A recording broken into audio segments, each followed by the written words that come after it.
I think that's one of the coolest things about our sport is that you go as hard as you can go for 45 seconds. You lay it on the line, you do everything you can, and then you come off the ice and you have to trust that the next person going out, and you have to give them the freedom to do it. And then when they come back off, they're trusting you. And so there's this idea that you're so important when you're on the ice. Like when you're on the ice as a five, when you go out on the one of the six guys, including the goalie on the ice, you're so important. It's not like you can go out there and not really pull your weight. So you matter, and I think everyone wants to feel like they matter, and everyone wants to feel like they're important, and you matter when you're on the ice. But when you get off the ice, you have to be able to release that and be a teammate and watch and cheer and be somebody that's helping just from the sidelines. And there comes a humility with that, that I think, as you said, just by being in the sport, you start to realize, wow, if I want to have success in this sport, I got to figure out how that works. That was Shane Doan, owner of 1,540 NHL games, all with the Phoenix Coyotes organization. And you are listening to the Up My Hockey podcast with Jason Podollan. Just watch me now.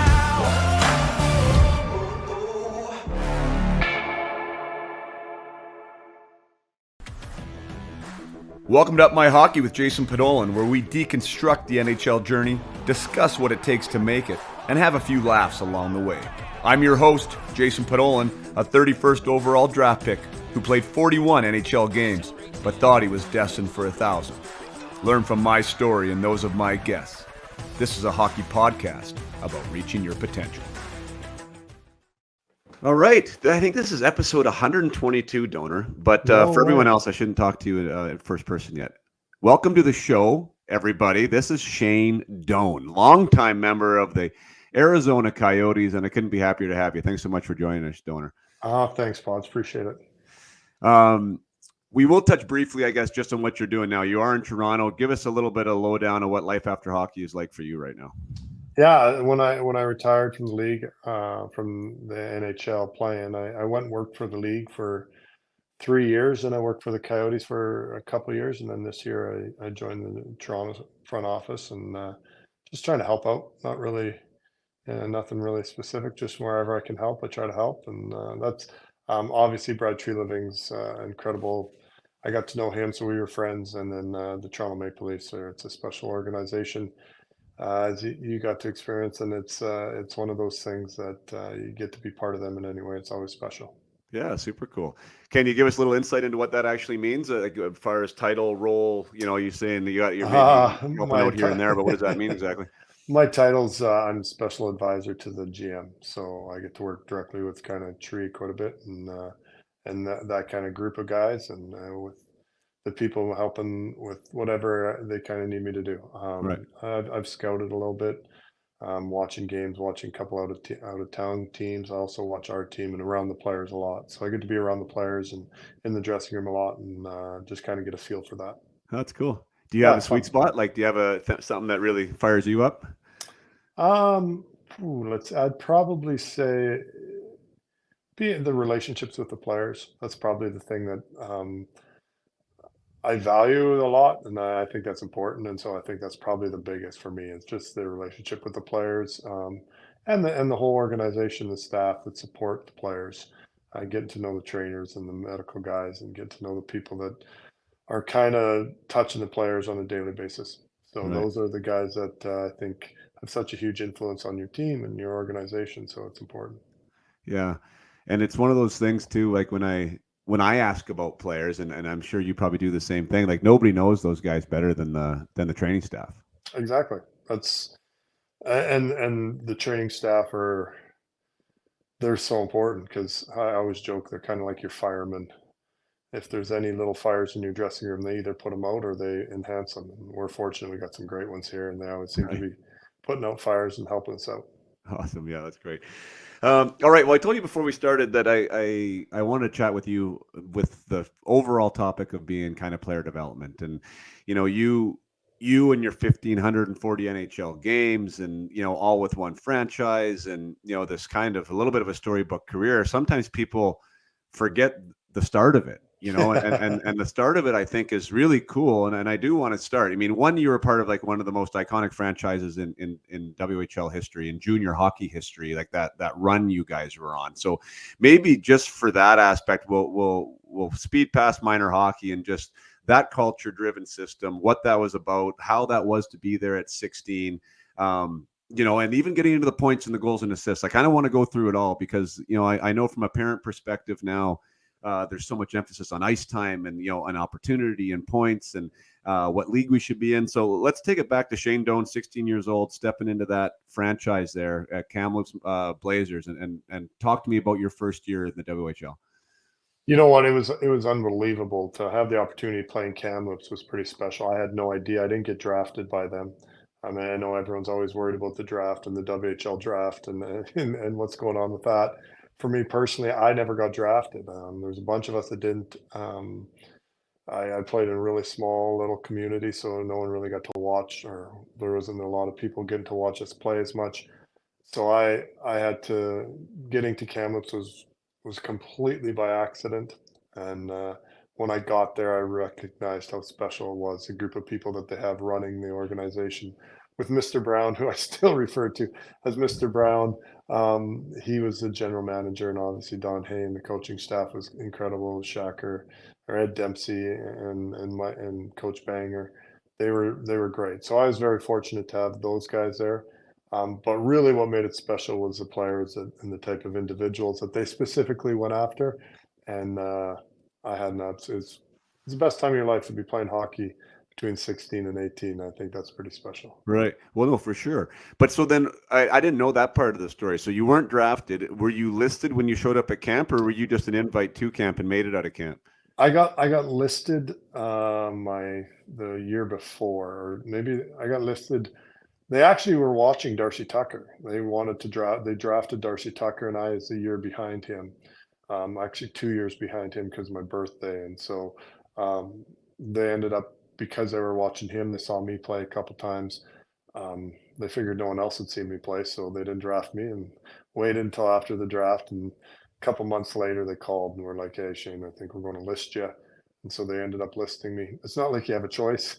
Yeah. It's it's so funny. People are like, "Well, you can control it, but at the same time, it's not like you have any real say." So I just accepted it. And my dad, actually, which is really cool, had played his junior hockey as a first junior team in Kamloops. I think they were called the Chiefs, the Kamloops Chiefs, and they came down from Smithers. They moved from Smithers to Kamloops, and so he lived and played in Kamloops his 18-year-old year, I think it was. So he Okay. played junior hockey there. So that was unique and cool experience to go somewhere that my dad had.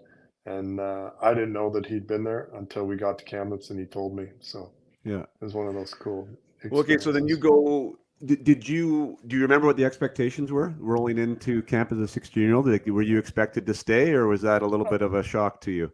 Um, yeah, I mean, I thought up until this time, I thought I was a really good hockey player because I'd played, like, I hadn't played above A hockey. Like, I played a little bit of Jungle B the year before in Killam. Yeah. So the little town of Killam in central Alberta. And so I thought I was pretty good. And then I got to Kamloops and I was like, oh, I'm in for it here. These guys are way better than me. And in Kamloops, we kept 5 16-year-olds that year. And I was, the rotation where you play a game. I didn't play the first, we played in Tacoma, our first game as a healthy scratch. And obviously, now looking back, I recognize it kind of puts you where your depth chart kind of was at that time. But I got an opportunity to play, and over that year, I ended up getting a little bit more ice time. So then I played my 16-year-old year. I think I played like 50 games. So I played, it's a healthy Yeah. scratch 22 games. And then my second year, I blew out my ACL like in February. So I was done my second year for 8 months or whatever. But Right. yeah, it was a great place. But it was so much more about learning to play a game differently. As a kid, I learned to play the game one way where I had the puck the whole time and I could make plays and I could do stuff. And I got to Kamloops and they're like, yeah, you're not going to have the puck very often. So you got to figure out how to play without it. And that was probably the biggest thing that I learned and was very valuable. Yeah, so because I had the I was fortunate to have Jerome on, so your old teammate there in Yes. Kamloops, and so he talked a little bit about his story there as well, and how it was a culture driven thing that was explained to him uh, about a month into the season, if I remember correctly, where what the process is, right? That Yeah. you're not going to play, Nope. you will sit out, and I think he said he got one shift in the first and maybe two in the second, and then in the third, depends on the score, he'd maybe get a little bit more ice time, Yeah.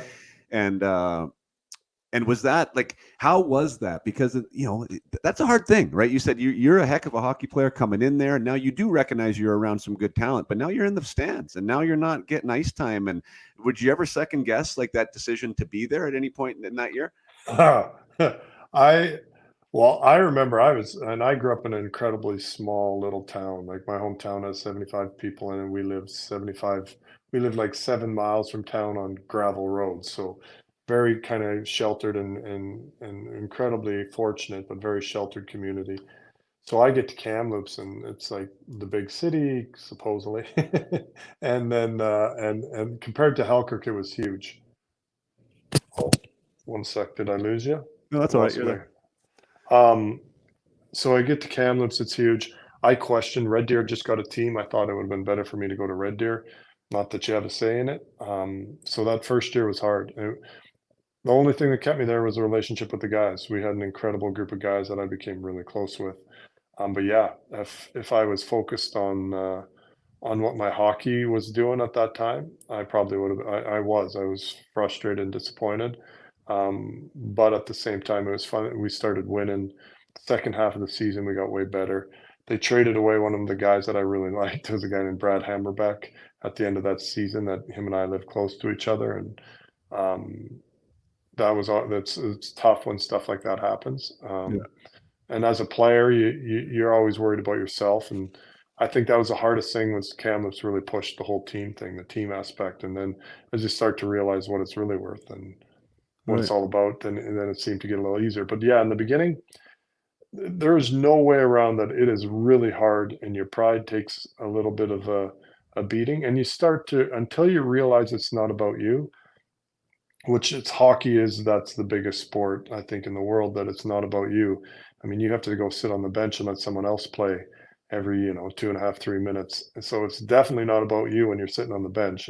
Right. And so that there's that ability to start to understand that. And I agree, Kamloops, as much as it was hard, it's the best time of my life playing hockey. I loved it, and the guys and the people that were there were absolutely incredible. The players, they're still my closest friends. Those guys Yeah. are the guys that you seem to grow up with as a young man and connect with. Yeah, no, I couldn't agree more. You mean Spokane, same thing. It obviously helps when you're winning too. You know what I mean? Like Yep, the yep. winning of championships is a thing that binds you together. But I do, and I don't wanna grind out this point, but like I think it's really important for my audience to hear. Um, like you said, you loved it, but there was a point where you didn't love it. Like you were actually in wondering if you made the right decision. And the thing that I like to highlight on this podcast is, generally speaking, and it's not always the case, but generally speaking, when the adversity is the highest and you do get through it, it is like the thing, like the galvanizing thing that actually has the most to do with who you are, right? And what makes you. Like, how do you separate that as a player? What's the advice to Oh, somebody now that's maybe going through something like that? And there might be some silver lining here on the other side of it if they can get through it. well, I think struggling is a huge part of anything. Like that is, I was written up on one of the walls where you struggle and succeed. Like that's what you do. You struggle and then you succeed, and then you struggle and then you succeed, and then you struggle, and it's a never-ending battle. And if you don't, I don't think you really understand who you are and what you're capable of doing. Um, and and just because it's people always say to me like, and I'm not trying that. Well, you made it to the NHL.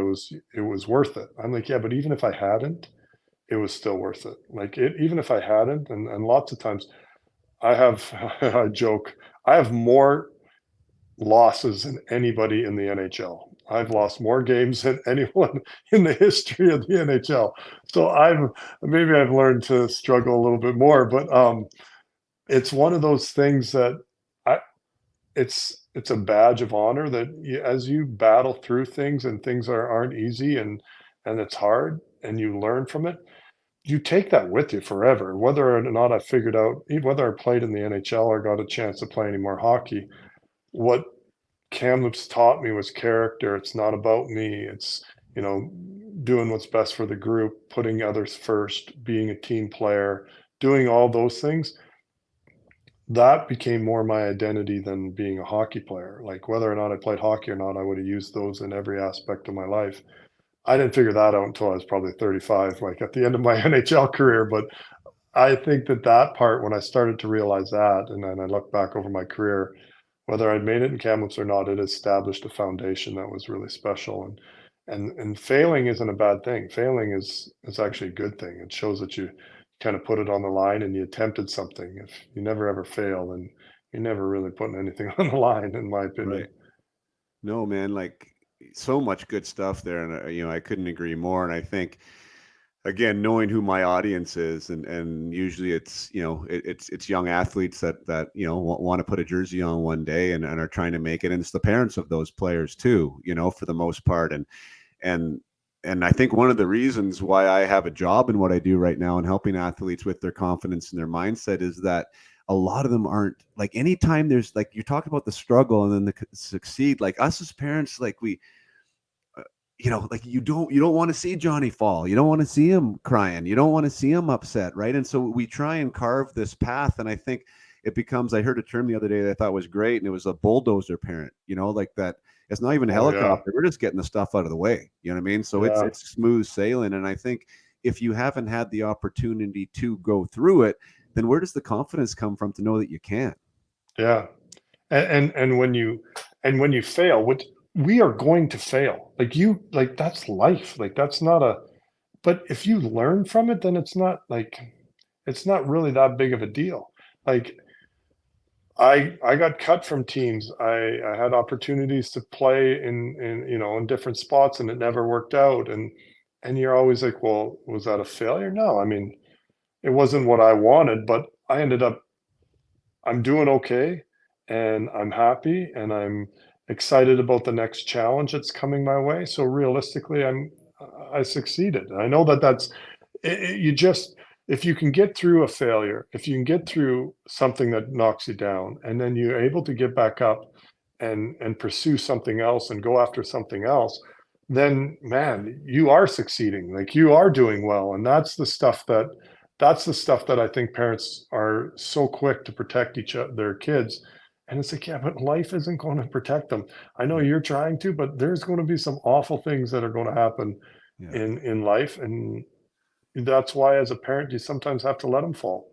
And not that trust me, I have 4 kids, and I'm probably have bulldozed my way through too many things for them. So I'm not by any means, but I do recognize now as my kids are older that sometimes that's just what you have to do. Yeah, you got to sit back and support the best you can and let them get through it. I guess the hard part, I think, for a lot of parents is like when is it not a good environment? Yeah. Like when is it the wrong environment? And I think, looking back now for you guys, like Kamloops was obviously a great culture driven environment. Like that was Mhm. actually a good place to be a 16-year-old that wasn't playing, because Mhm. that was what the breeding ground was. That was the hazing, right? That was the stepping stone that you had to do. Everyone did it. Darcy Tucker did. Everyone before you did it, right? So it's like, Yep. okay, this is my turn to do it. And I think what really struck a chord for me, at least one of my take homes from Jerome, was when he had that conversation and it was finally communicated to him, and then it became a little bit easier for him to understand that Yeah. it's not about me not being a good player. It's just about the way we do things here. And my Yeah. time will come. And right now, do the best that you can with the opportunity you're given. Soak it all up. Be the best teammate that you can, and it'll be your turn. Like the torch will come to you. And I think that, and now in the position you're at, I'm sure there's a lot of culture discussion about how do we do this, right? Like how do we create this environment, this ecosystem for guys to succeed? And I think if you are in it at a 16-year-old level like that, that is awesome, right? When you are just a number, though, in an environment like that, that's when you maybe have to be a little bit more cautious about what's going on and maybe try and find something else. I mean, it's such a complicated thing, I know, but goodness, I think the communication piece, I guess, for me was one of my takeaways that probably was helpful for you guys there in that environment. Well, yeah. It was communicated that it wasn't about you Yeah. very clearly, and Yeah. it was good. Like, and as a player, that was as you bought into and started to understand that, like, be a teammate, like, be somebody that others want to play with, be a guy that's going to do the little things for your teammate.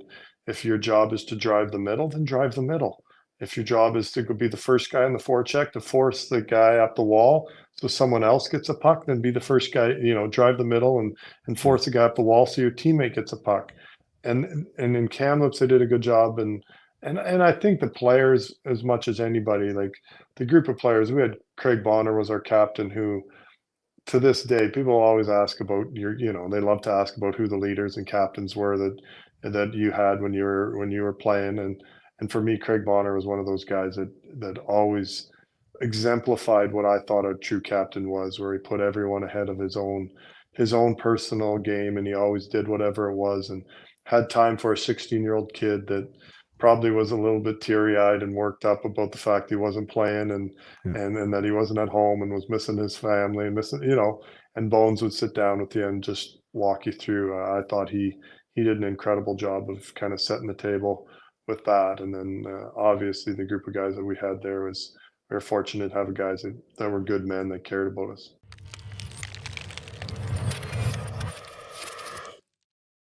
Just want to take a short break from my conversation with Shane Doan to chat a little bit about my hockey, which is going through a website rebuild right now. So I'm excited to be launching a new website shortly, doing some new photos so I can look a little bit more my age, and yeah, there's also some other exciting stuff going on in the background. But I wanted to talk about my inner circle, and this is something that uh, I'm starting to become like really, really proud of. And in the sense of what it is that we are creating there with the inner circle, it was an idea that I had for people who had graduated my peak potential hockey project. So once you had taken the Peak Potential Hockey Project, which is my 4-week mindset and personal development program, which is very relevant to today's conversation. I mean, we're hearing Shane Doan talk about how he feels the virtues of the mental game and mental health and character and are driving factors in overall performance, high performance, chasing your goals and dreams, and also like how to be successful in life. And that essentially is what the Peak Potential Hockey Project is teaching the mental skills and the mental techniques and some strategies to reach your goals and dreams, to become a better person, to figure out how you can accomplish whatever it is that you want in hockey, or at least give you the best chance in order to do it. And along the way, you become empowered and you become confident. And there's all these great things that happen that I see time and time again with players taking the program. However, when the program was over and the kids graduated or the players graduated, there was really nothing else for them. They could become a private client was an option for some, but I can only work with so many players, so that didn't always work. And there was really nothing else for them. So I developed something that originally I just called the group coaching program, and now it's called the Inner Circle. And that's where these players who have graduated the Peak Potential Project, we come together every 2 weeks, and we get on a call. And I give them an assignment outside of the call. So there's videos for them to watch that I have hand selected with an assignment for them now to articulate what they learned or what I would like them to focus on and to send in to me. And then we get on a call together and we go over what the assignment was, and we talk about any type of personal coaching things that they might want to share or talk about, any challenges that they're experiencing. And now the beauty is, I think for me, the beauty is that these players get involved because they want to continue on their development journey. They want to continue on, flexing their muscles when it comes to mindset and personal development and taking advantage of this competitive edge that they now have seen, right? That they can step in with both feet and then they want to keep going. They want there to be more. So that is the reason generally they get going, and then they want to maintain access to me and they like the coaching aspect of that. And that's all great. But the beauty of this thing, I find, is the community that's created within these calls. Like these kids end up being cheerleaders for each other, and there's all different age groups. So we have, we have kids in Alberta Junior Hockey League. We have players in U18 AAA. We have players that are U13 AAA or AA, and they get to learn from each other. We have goalies. We have people in prep schools on the East Coast. We have players from everywhere, and they're all going through different stuff. Some are in a celebratory mood. Some are in a place where they're experiencing challenge or newness or whatever, the confidence lows, maybe a slump. And so we can talk about all these things that are going on collectively in a group, and they're learning from each other. They're learning how to be a team. They're learning how to support one another and able to ask them questions that allows them to take leadership positions and make suggestions for other players. And it is really becoming like this really beautiful thing that I'm super proud of, and mostly because of the people in it and how they're participating. So really exciting thing that's going on with Up My Hockey. And if you have access to something wherever you're listening, that would be awesome. I totally recommend like some type of a peer group where they can support each other, and not necessarily on the same team, because sometimes you need that separation.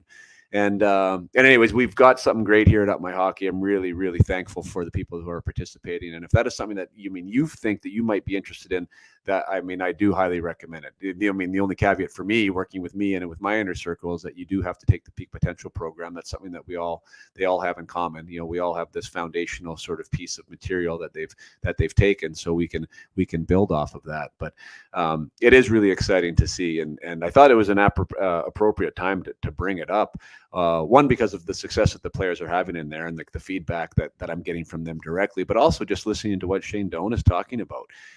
This idea of how to be a teammate and how to be, a part of a group, and how to be selfless and learn and have humility and all these things. And it's like, like this is actually like that's happening in this inner circle that we've created. So super cool that we can talk about that. They are using it off an app. I haven't released the app yet to everyone out there. It's only for people who have graduated the Peak Potential project and who are in the inner circle. So they're kind of like my beta group now going through it, and that's going really well. So you guys can watch for that here in the coming, I don't know. I'm really kind of dragging my feet on the big overall launch of it. But there will be different levels of membership. The inner circle is kind of the second highest level if you're not a private client. And then there's also going to be a pro membership, or what I call my top prospects, which is a lower price point, but you're still going to get the lessons. You're still going to get the videos. You're still going to get access to a coaching call from me once a week where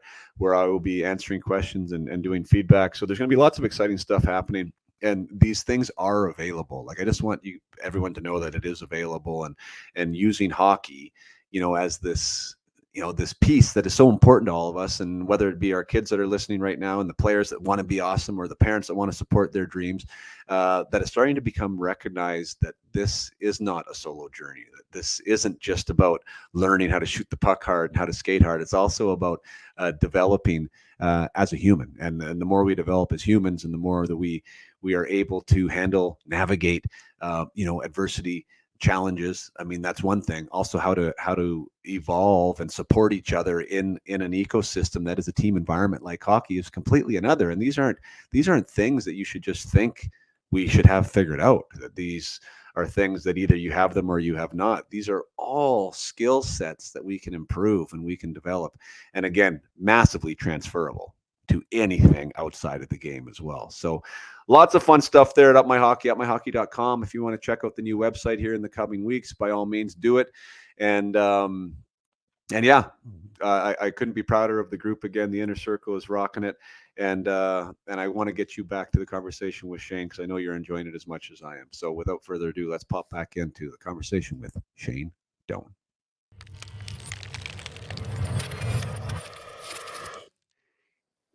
The reality that, as good as you were probably at 16, and as good as Jerome probably was at 16, like, you're looking at guys like me playing in Spokane, and I had 36 as a 16-year-old. Oh, I know. I remember. But I you know what I remember. mean? And yeah, so I say that super humbly, but like, and I just kind of lucked into an opportunity myself there with Scott Townsend getting hurt. I was a centerman at the time, and I ended up started playing on the power play like the last 20 games of the season, just completely caught fire, right? But what I'm saying that is like, so you see guys around you, maybe in different environments that are getting ice time, that are getting Oh, points, and now you're like, well, what the hell? I know I'm as good as him, or I could be as good as him, or better, or whatever, right? And you get into that game too. oh, without a doubt. And then I think that it's so important to know that the path you're on is not the same. Like that's the one thing that I was fortunate. My mom and dad instilled a whole bunch of things that were really I didn't appreciate when I was younger, and I assumed everyone got it taught to them over and over again and pounded into them, but they did, and I was very blessed. And like the path that you're on, like I don't know where my path was. I didn't know where my path was going to end. Like so, I couldn't get caught up if someone that I thought was further ahead of me or further behind me. I mean, the guy that was behind me, his path might have went way longer than mine ever would, and mine might end and go in a total different direction out of, which would have been I would have been excited about, would have been upset at the moment, but it really that was the thing that I tried to hold on to. But yeah, it was hard at times. Like and I think that's the hardest thing with hockey teams and hockey players is you see stat sheets, and everyone wants to go off the stat sheet. And I always talk with my boy when we're talking about his game, and it's like don't confuse two great moments in a game for a good game because you had two great moments and you got an assist and a goal, but you didn't play a very good game. Like that, the stats are saying, and hey, scoring's hard, and scoring 36 as a 16-year-old was freaking amazing to me. We were all staring at you watching you do it because there was like Mike Josephson and myself and Nolan Baumgartner, Nat Kelly, who was a Bob Motti, I think, and then we had one more guy. Anyways, the five of us were watching you over in Spokane, just light it up. It was crazy. And Freezer was over on the other side. The two of you Lighten it guys, up. you Yeah. two were just making the game look so easy. And it wasn't easy. It was not easy, and it was not lucky. And I could never have done that anyways. But it is true that you get caught up kind of seeing where everyone else is, and then it affects your own game. What about, okay, so one thing that and I didn't know at the time, and I probably didn't know until even when I was in the game as a 30-year-old pro, but like now being a father really changed a lot for me, just about like like thinking about the man that I am, thinking about, and then getting into like what kind of teammate maybe I was, or like all these types of questions, right? And I really started to realize and now believe and now know in my heart of hearts that like the character intangibles required to reach your potential, like they have to be there, like they're mandatory, Yeah. Yeah. and I don't mean good person, bad person either, like but I do mean like humility. I do mean like the willingness to persevere, resilience, even leadership, and the ability to be a teammate. Like all those things are so fundamental, like in a career such as yours, which is, I mean, you're lauded for that. I mean, it doesn't matter who you talk to. Anyone who knows Shane Doan will speak to your humility and how easy you are to talk to and everything else. And I think that's amazing, but it's true and it's authentic and it's real. What like point, if you could point, and maybe not really right at yourself, but maybe like when you talked about your parents and what they were driving home that you didn't understand was important, that probably became a fabric of who you were and your longevity, like what would those things be? Oh, the humility thing is probably I always joke. It's it's one of my greatest strengths is my humility. No, we always my wife will point that out and we'll laugh about that. Like Yeah. it's like really that's yeah no I'm being sarcastic when I say, but that line is one of my favorite lines to say because it's like oh yeah, but the idea that it was that um it's a gift. Like it's a God-given gift, in my opinion. And if you think that we were talking about actually today, I was talking about a little bit, and if you were born 6'2", you get to be 6'2", whatever, 225 pounds. I didn't do anything to deserve that. Like that was handed to me. And if I think that I'm going to outwork or outperform or out people, I couldn't be further from the truth, because I promise you there's a guy that was born 5'1", 114 pounds that would outwork me every single day that I ever dreamed of, and was more dedicated and more disciplined and more willing to do the little things than I ever was. And he just wasn't given the opportunity because of what I had been just given. It wasn't anything other than that. And so when I accept that it was a gift that was given, then I think it really drives in that idea that, okay, this is something that I need to be humble and grateful for. And then there comes a responsibility with that too, because you're given something, then you need to take care of it and you need to steward it and make sure you do those things. But probably the biggest thing that I think is that it's about relationships, and it's about the people that you get to play with. And we talked about it a little bit earlier. I think that's sports in general. I think that's, as you watch sports and you see the analytic side. So for so long in sports, it was all about the physical side. It was Ivan Drago, where they build people up and you make these machines that are unbreakable. And remember, I love the Rocky Four. Because what a great movie! But that was the physical side. And then all of a sudden, you see a show like Moneyball, where now it's starting to talk about the analytic side, and so they're starting to break it down.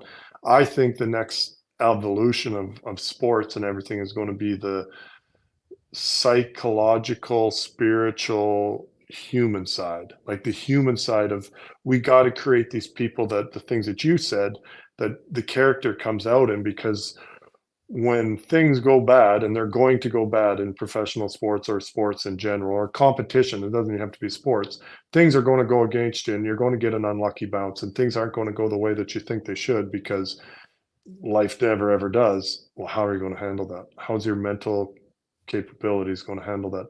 What makes Tom Brady so special is his psychology, the ability that he has to kind of handle that. Okay, well, what gives him that psychology? What are his belief factors? What are the things that kind of go into all of that?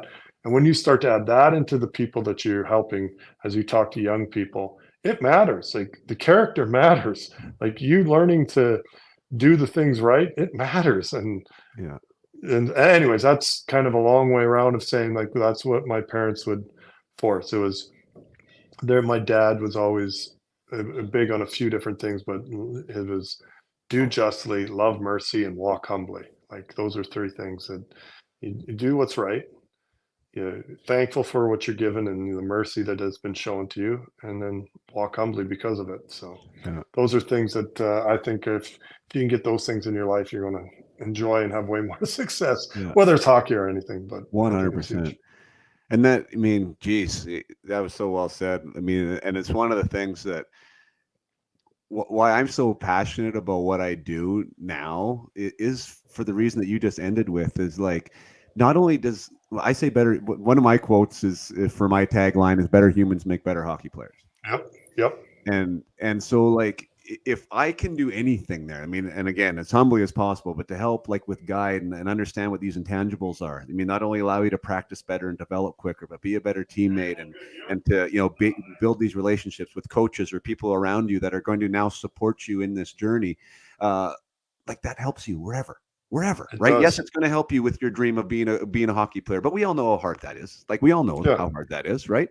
And so some people are going to fail, to your point with that, but they are still going to succeed because they know some of these things and they're able to use them wherever they go. So I do love that about this line that we're talking about, is that this isn't like power skating. This isn't a skill session that, you're going to get better at your physical skills. Like this is something that when you invest in yourself in that way, you take that with you forever. Right. And I do think that whether you have somebody that's helping you with that, or whether you're just immersed in the sport, a team sport like hockey, and it is one of the greatest one out there to teach it. Like there is a just by association that you're picking up some of this stuff. Right. And if you can be intentional about picking it up, and be more of a sponge, like, wow. I mean, this is like, I'm talking, you get a big advantage. Huge. I think that's one of the coolest things about our sport, is that you go as hard as you can go for 45 seconds. You lay it on the line, you do everything you can, and then you come off the ice and you have to trust that the next person going out, and you have to give them the freedom to do it. And then when they come back off, they're trusting you. And so there's this idea that you're so important when you're on the ice. Like when you're on the ice as a 5, when you go out on the one of the 6 guys, including the goalie on the ice, you're so important. It's not like you can go out there and not really pull your weight. So you matter, and I think everyone wants to feel like they matter, and everyone wants to feel like they're important, and you matter when you're on the ice. But when you get off the ice, you have to be able to release that and be a teammate and watch and cheer and be somebody that's helping just from the sidelines. And there comes a humility with that that I think, as you said, just by being in the sport, you start to realize, wow, if I want to have success in the sport, I got to figure out how that works, and I got to figure out how that impacts my teammates, how I impact my teammates. For a 60-minute game, I'm only actually on the ice for 20 minutes of it if I'm, a high-end player. Yeah. So then I got to figure out how the other 40 minutes I'm capable of helping. Like, am I dragging the team down? Am I being a drain, or am I being a fountain? Am I a guy that's pumping more into my teammates? Like, how is my coaching? Am I distracting my coach? Am I helping my coach? Am I listening? Am I able to react and change what I'm doing in a game? And that part of our game is special and unique, and unlike any other sport. Like, the line changes is something that people always want to talk to you about if they've never ever seen. Isn't that the truth in the US? It's like, how do you know when to go on? Well, when I'm exhausted, I get off, and that next guy goes. Well, you mean how exhausted? Totally exhausted. Like, I'm totally exhausted. I get off the ice. But you're only on there for like 35, 40 seconds. No. You go as hard. Try running a 200-meter sprint and then come tell me how far you can go again. Like, that's. Anyways, I love our sport, and I think you're bang on, and I think that what you said, the good people make better hockey players. Oh, that is so true, Pods. Like, that is, I believe that my son came home with a like a little project from school. He's like in kindergarten, or like maybe he's pre, and it was a glass, and he filled it, and whatever you pour into the glass, when you bump the glass, it's going to spill out all over. So if you have pure, clean water and it spills all over, it's not a big mess. But if you have like black ink and like dye and like a dirty like a liquid that's gross and sick and unhealthy, and it gets spilled all over, it's going to cause a huge mess. So whatever's inside your glass, when you get bumped, and hockey's going to bump you because you're going to fail, it's going to spill on those around you. So you got to make sure you're filling that with some stuff that's positive and good and pure, because when it spills, it's going to create a mess for everyone around you. I was like, that was an awesome one. For my son taught me that, or my daughter, when they were like in kindergarten or elementary school. Yeah, so. That's great. No, I love that. Yeah, and hockey's totally a sport like that. I mean, for sure. And in the dressing room, I love talking to players, especially at the junior level, about what the dressing room feels like, and how everyone has a different energy, a different way to prepare, and allowing people to be individuals. But like within that ecosystem, you can be, I love your term. I've never heard that before, but the drain or the fountain, right? Like how are you contributing when it comes to an energy standpoint, and all those things like matter for opportunity. It matters for longevity. It matters for like who wants to get behind you and around you. And I think for me, like I always felt, and I think I have my teammates would back me on this because of how many people have come on the podcast and stuff. Like I always loved my group, my boys, right? Like that was number one for me, is like you block a shot, fight for a guy, like all that stuff I was all about. For me in my own personal journey, I never felt connected to my coaching staff ever. And I don't know why. I think it was more like my own issue, not really their issue. But training staff, I was always tight with them. But for some reason, there was a disconnect with the coaches. And that's one thing that I now am really cognizant about when I'm working with the players, is like being authentic in that environment with who you are, right? Like don't be phony, but be real and be accessible and be engaged, right? Because those are the guys that determine whether you're on the ice or not, or whether you're going to come up and I make that sound now that it's like, you're trying to finesse, but it's not about that at all. It's just about, this is actually, you need a support team. You can't do it by yourself. Your teammates have to be there, and you need guys that want to support you. And Brett Howden, who I just had on as a guest, like he was a prime example. him saying that, and also Dave Oliver saying that, like, there was a lot of guys they could have taken the year that he made the team, but they took him because he was a really, really good guy, and they wanted him to succeed. Like, out of everyone, they wanted him to succeed. They wanted to help him succeed, and it's like, I think we miss that sometimes as young athletes who think we're good and, that we're going to do this on our own. And, like, we kind of get disconnected sometimes, or we can.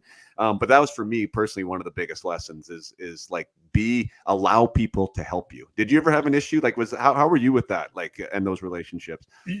Yeah, I think that's huge. And I think that coaching has changed drastically. Yeah, that's true too. From when myself a little bit of slack on that. Yeah, I was petrified of your guys' coach in Spokane. I wasn't even on your team. I remember Maxim Betts and Valerie would like do something, or you would do something, and I could hear Matt Bryan start screaming, and I'd be like, "Oh my gosh, guys, just do whatever he says. Like, stop doing. Well, I don't know what he wants you to do, but do it, because I'm getting scared over here on the bench." Like, the world has changed drastically. Yeah. And Brian Maxwell was one of those guys. A couple of my friends had him, and he was intimidating and scary, but he was also someone that really cared about his guys. I've heard, and I don't know that from experience, but I've heard. Yeah. But you're right. Your personality is, I mean, we never played together. We've met a few times and we're friends, but it's because of how approachable you are. Like, you were a guy that as a player, I was like, I could hang out with him. Like, do you know what I mean? Like, he was, and that matters. It really does.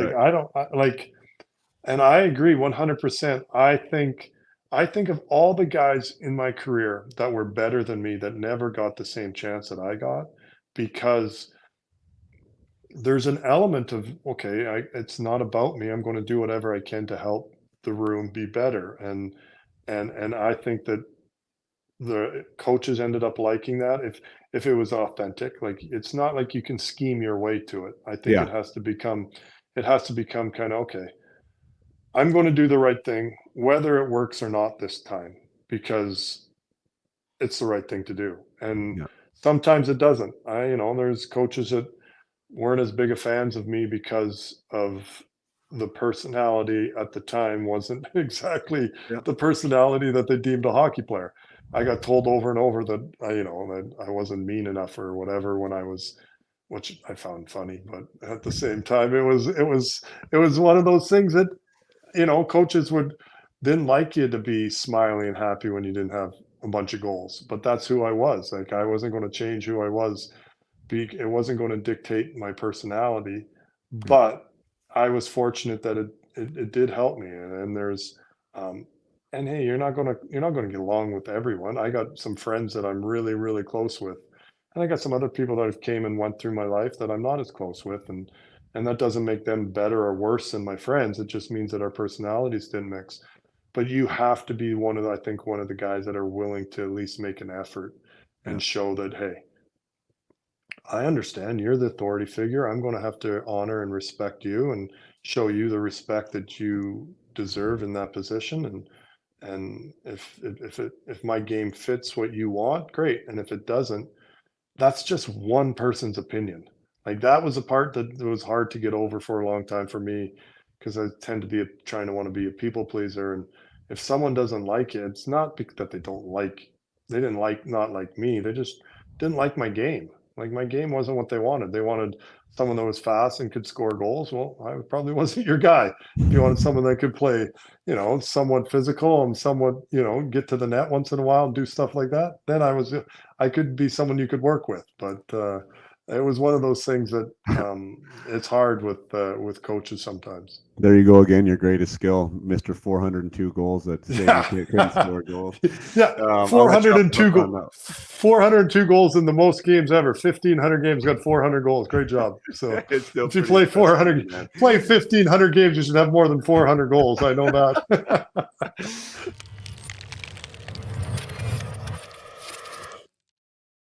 Just want to take a little time out here to thank you again, the listener, for being here, whether it's your first time or your 122nd time. I thank you for all the support and for being here and for listening and for making this thing happen for as long as it's been happening. I still kind of pinch myself thinking that this has just become part of my life, having these conversations and sharing them with you.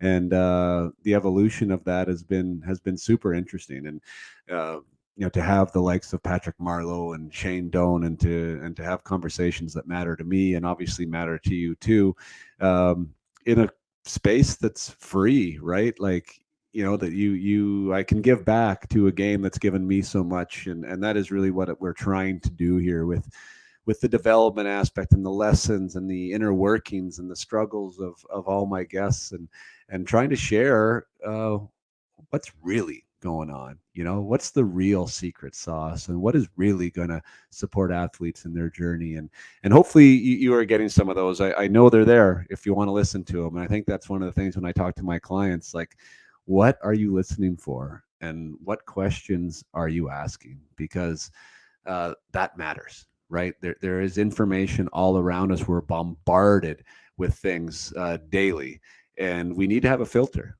And what that filter is depends on you and what you want to listen for and the questions that you want to ask.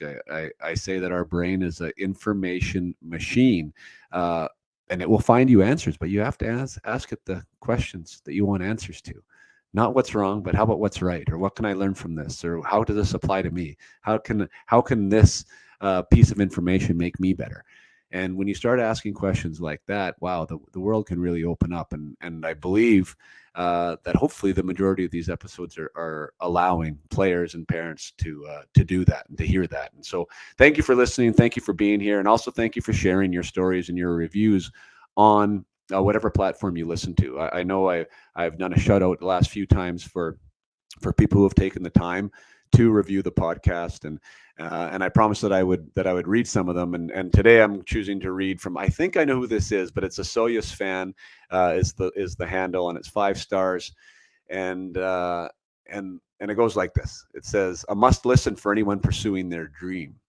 Whether you're pursuing your dream in hockey, your dream in your personal life, or in your career, Jason's remarkable knack for breaking down the mystery and the trials and tribulations of success is remarkable. I have both my teenage sons listening to this podcast on a regular basis, and we can have conversations far deeper about life as a result. Thank you, Jason. That one really warms my heart, because for me, I hope this is something that inspires conversations and motivates mothers and sons and daughters and fathers and family discussions around the dinner table about some of the intangibles and some of the ideas and concepts that are brought up here. Because again, what questions are we asking? What conversations are we choosing to have? And I think that there are a lot of ideas here in this episode with Donor that are worth having conversations about.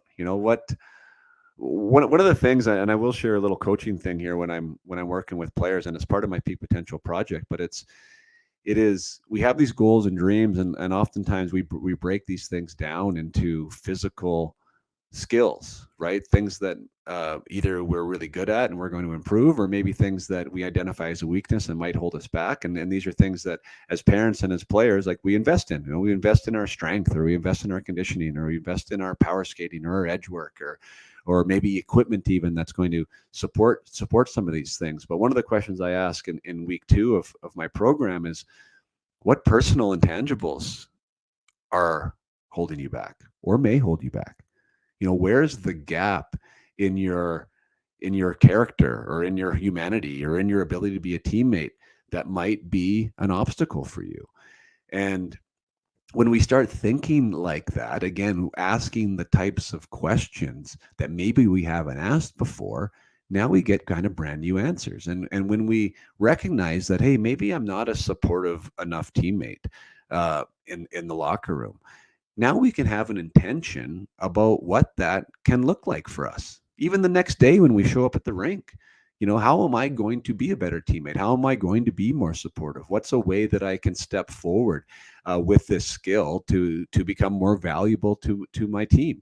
And as Shane Doan said, like, how about during a game when, if you play a lot, you're on the ice for 20 minutes, there's 40 minutes where you're doing nothing on the bench except recovering and hopefully supporting the other players that are on the ice. So these are questions that I like to ask. And I think when we're having, back to the the testimonial here, the review, saying that we're having some conversations, that this podcast is hopefully allowing people to have conversations about some pretty cool stuff. I hope that's the type of thing we're leading to, especially with this podcast here. Where can we grow as parents and as players, and how can we become a better human, allowing us to be a better athlete, for the hockey players here, a better hockey player. And I would take that really, really seriously. It's something that I've become more and more and more positive about, like completely convinced in my head that it is one of the biggest competitive advantages out there right now, is our ability to grow as people and to be good people within a team environment like hockey. That is one of the easiest ways to stand out and to make the team and to stay on the team and to grow on the team. So anyways, that's a long, usually I don't take this long in my review portion. I turn into a coach here for a little bit, so I have to apologize, but that is what it's all about. And if you are somebody that has listened here, and if you enjoy our conversations, and if you have not shared that you like them in a public way, meaning writing a review and using Apple Podcasts to share how you feel about the show, then please do, because it really does help me get out there. It helps the podcast with the distribution, and it really helps impact more people that are hopefully trying to make the most out of this journey through hockey. So thank you for those who have, and for those who haven't, please take the 5 seconds here, or 10 seconds it takes to pause the show and to write your review and share what the podcast means to you.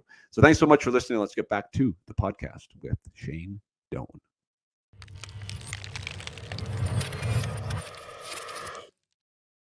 As you're thinking that, I mean, you've talked about the next evolution of hockey, and you've said it much better than I could ever say, and I totally agree with that statement. But the thing I think is interesting is, like, one of the things I do here locally is I help a local minor hockey association where we're talking about culture and the coaches around that and how to do it. And I think that there's way too much emphasis on the hockey when you're a hockey coach. And I know that sounds silly, but you know what I mean? Like, here we are, you and I, talking about the importance of, being a teammate and the character intangibles and all these things that are required that are going to help you outside of the game.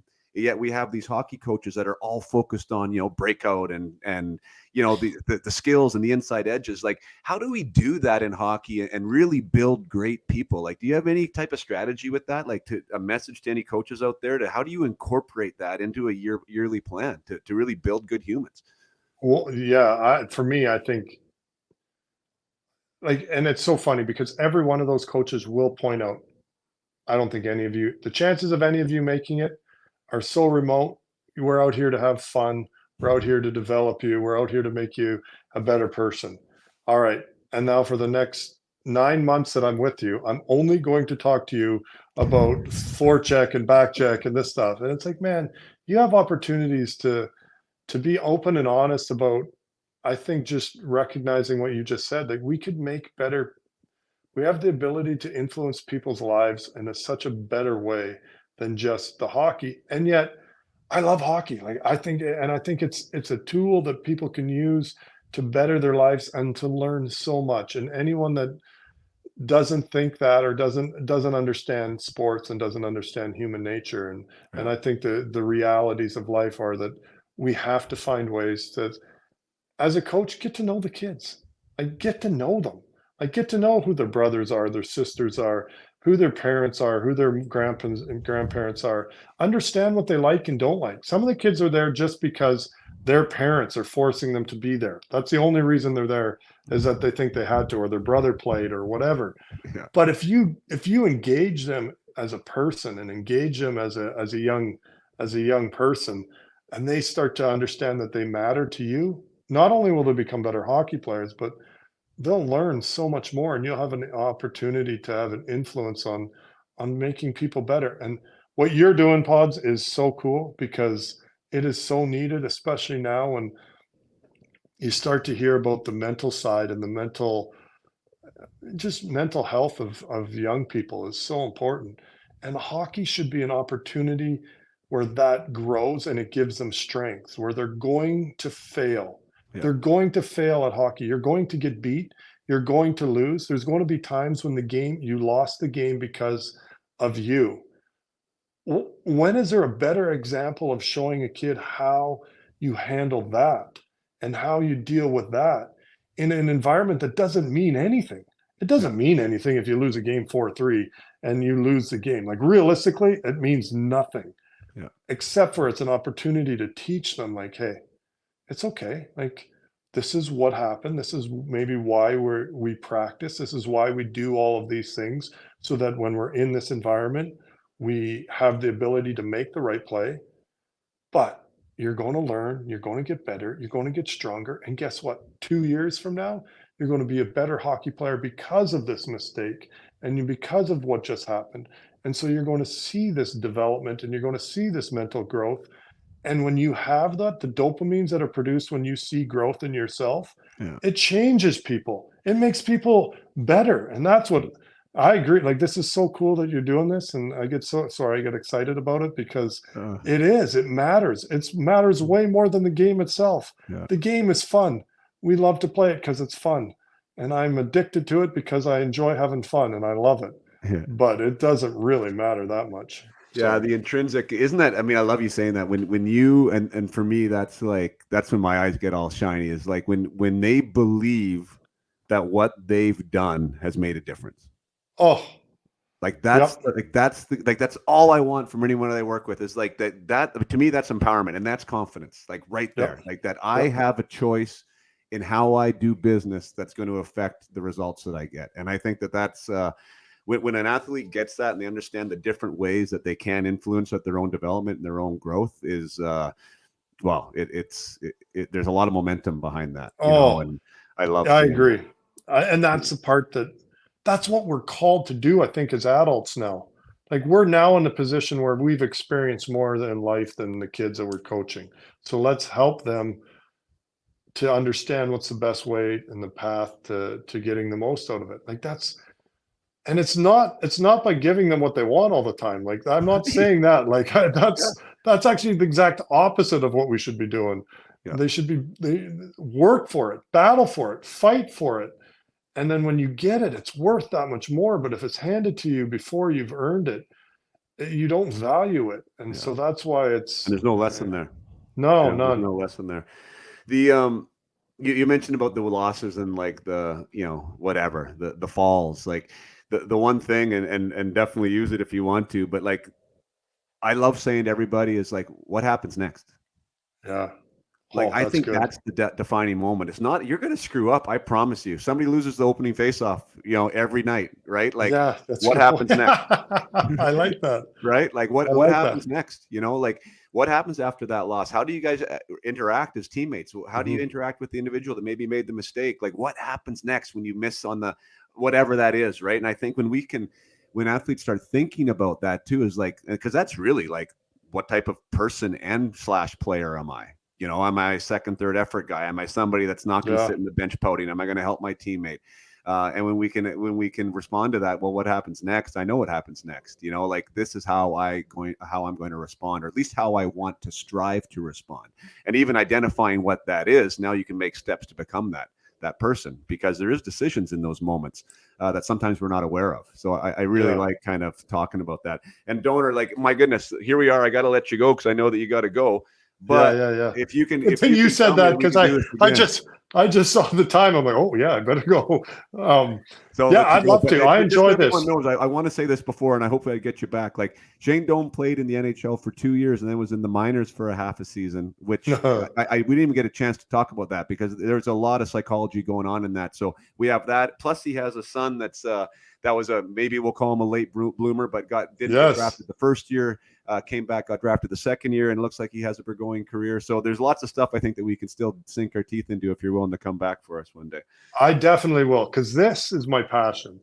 Like, of all things in what I enjoy, this I enjoy. Like, you can tell when I love this, because it's what matters. It's the reality of life. Like, hockey's great. I love hockey. Obviously, I've been doing it my whole life. Yeah. It's so much fun. I can't wait to get on the ice and do it again and goof around and have fun. But the whole point of it is to create people that are capable of helping others and be there for others. And I think hockey exposes character more than I think any other thing in sports. Obviously, there's other things in life, but as a sport, it exposes character. It creates it, but it really exposes it. Yeah. It really tends to expose them. And if we can find a way that our coaches and people like yourself doing this help create it so that when it's exposed, people can really enjoy it. And this is cool. This is cool, Awesome. Pods. And okay, well, you go do you. Okay. Thanks so much for coming on today. And I mean, whatever, I got your number. We'll be in touch, and we'll get you on here for part 2 one of these days. Thanks so much. That would be awesome. Thanks Okay. so much. See you Perfect. guys. Cheers. Cheers.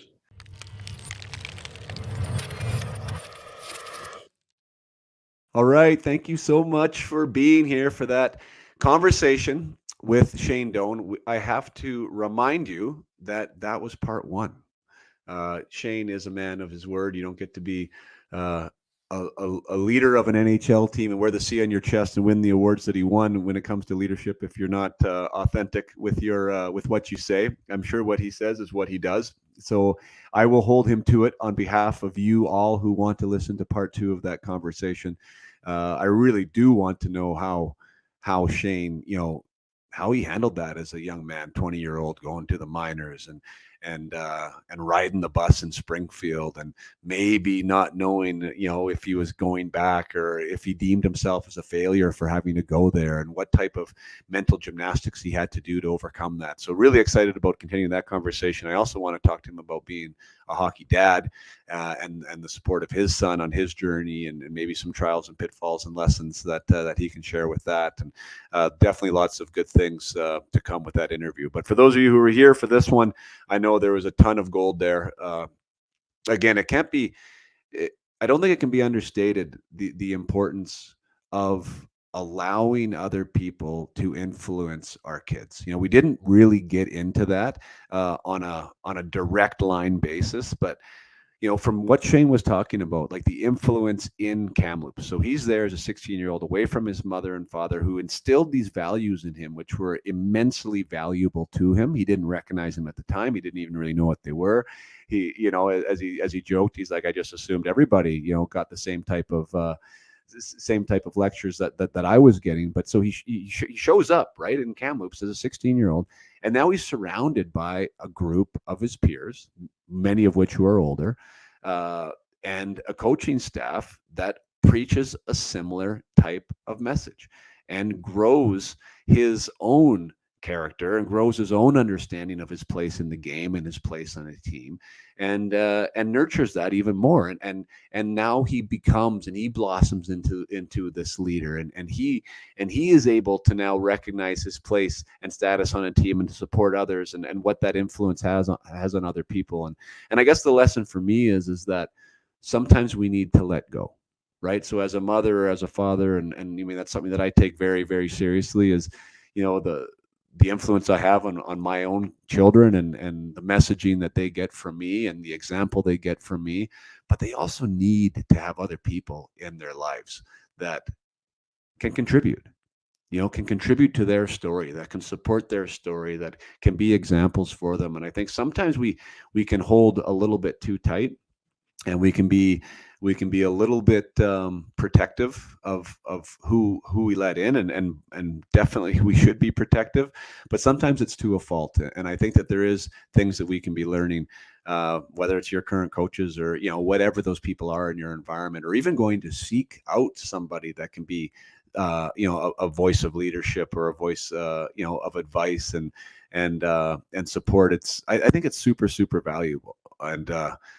And I guess it just, I don't know, I'm philosophizing now, but it just seems that we're kind of close. We're sequestered in our little environments. We're in our own walls. We come home to our house. We have our inner circle of our family, and we seem to keep everything pretty tight to the vest in our current culture. And there's not much of a collaboration approach, it doesn't seem like. And I think within the hockey world, it's something that I've been trying to campaign for, is just being more collaborative, being more supportive, whether it's on your own team or just the hockey world in general. And kind of that was one of the inspirations of really why Up My Hockey exists, is that we can have a support system on Facebook, my parent group on Facebook, Up My Hockey parent group, that parents can come together from all over the place with different geographic regions, different ages of the kids, different levels of the kids, but all experiencing hockey through a different lens, and where we can come together and celebrate and support and kind of hold each other's hand and walk each other through it, and allow ourselves to be influenced, and also allow our kids to be influenced, and to be, to grow within this sport that Shane Doan calls, the best in the world. And I couldn't agree with him more. There's so many things within hockey that just you can't get other places. Sports definitely teaches you a lot. Individual sports can teach you a ton, perseverance, dedication, all these things. But now when you're also accountable to 17 to 20 other people in a locker room, and maybe you're not getting exactly what you want on a personal level, but we still want to have team success. Wow, there's a lot of lessons in there. And the better we can get at learning some of those lessons, like I said, the longer our careers are going to be, the more opportunities we're going to have, and the more relationships and connections we're going to make along the way. So, yeah, long story there, but I'm just kind of super motivated by listening to Shane here. I hope you guys are as motivated as me. He really is. What you see is what you get with him. He's a champion of hockey, and he's a great representative of our sport.